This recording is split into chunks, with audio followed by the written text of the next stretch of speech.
प्रकार चिंता करते हुए हिमालय क्षेत्र में गए। बद्री वन में आ गए और वहां पर वैराग्य को जगाने के लिए उन्होंने निश्चय किया, तप करूंगा, यदि कोई नहीं बताएगा तो मैं तपस्या करूंगा, उससे ही मुझको पता चलेगा ज्ञान वैराग्य की चेतन अवस्था में कैसे प्राप्त होंगे। इस प्रकार विचार करके और नारद जो हैं बद्रिकाश्रम में तपस्या करने के लिए उग्रत हुए। उसी समय वो उनके सामने सूर्य के समान चमकने वाले सनकादि ऋषि आए और कहने लगे, सनकादि कौन है? भगवान का प्रथम अवतार है। जब परमात्मा ने सोचा कि हम सृष्टि उत्पन्न करें, एक से दो हो जाएं, तो उनकी नाभि से कमल निकला, ब्रह्मा जी उत्पन्न हुए। ब्रह्मा जी ने अपने मानस मन में ही इस संसार को बनाने की इच्छा की, तो उनकी संकल्प मात्र से उनके 4 मानस पुत्र हुए, सनत कनंदन सनत कुमार। तो ये मानस पुत्रों को ब्रह्मा ने कहा कि तुम सृष्टि उत्पन्न करो भाई, हमने आपको उत्पन्न किया है, आप सृष्टि का सृजन करिए। वो चारों कहने लगे कि नहीं पिताजी, हम तो परमात्मा की भक्ति ही करेंगे, हम विवाह आदि नहीं करेंगे, ना ही सृष्टि उत्पन्न करेंगे। ऐसा उन्होंने कह दिया, हम तो साधु ही संत रहेंगे।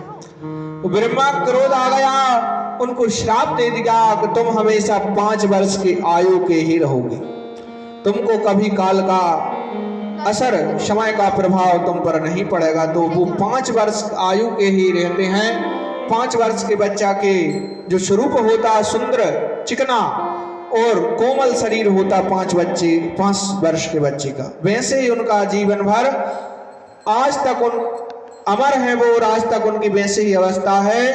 काल का उन पर प्रभाव नहीं पड़ा, ना उन्हें चश्मा लगाया आंखों में, ना उनके सफेद बाल हुए, ना उनकी जो त्वचा है वो जर्जर हुई। क्योंकि जब हम पर काल का प्रभाव पड़ता है, जैसे फूल रहता है, सुबह प्रातः काल कुछ और रहता है और मध्यम काल में थोड़ा कुछ और स्वरूप उसका बन जाता है और शाम काल में मुरझाने लगता है। जी क्या होता है? जी काल का प्रभाव होता है। जी किस पर पड़ता है? जो संसारिक प्राणी है, मायाबद्ध है, माया से उत्पन्न है, उसी पर यह काल का प्रभाव पड़ता है।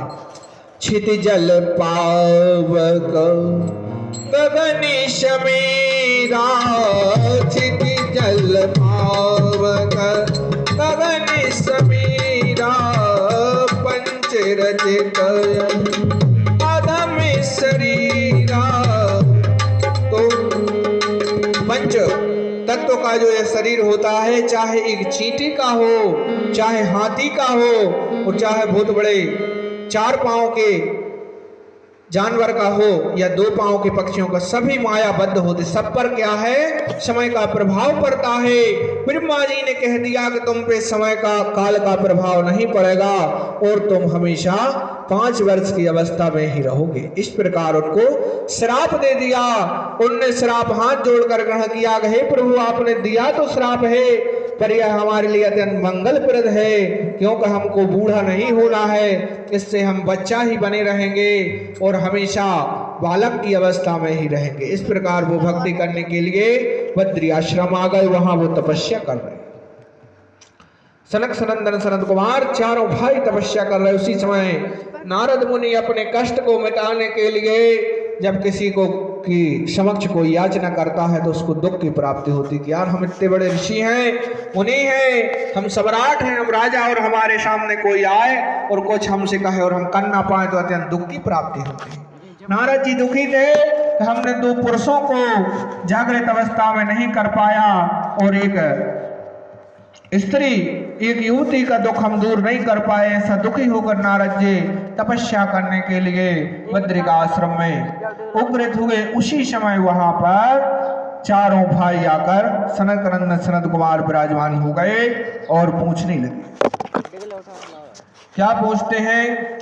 सत्कर्म सूचको नूनम ज्ञान यज्ञ स्मृतो बुधे, श्रीमद्भागवतार्लापं साधुगीतम सुकरादिभिः। पंडितों ने ज्ञान यज्ञ को ही सत्कर्म मुक्तिदायक फल का सूचक माना। नारद जी को बता रहे हैं कि सभी पंडितों यानी ज्ञानियों ने कहा है कि जो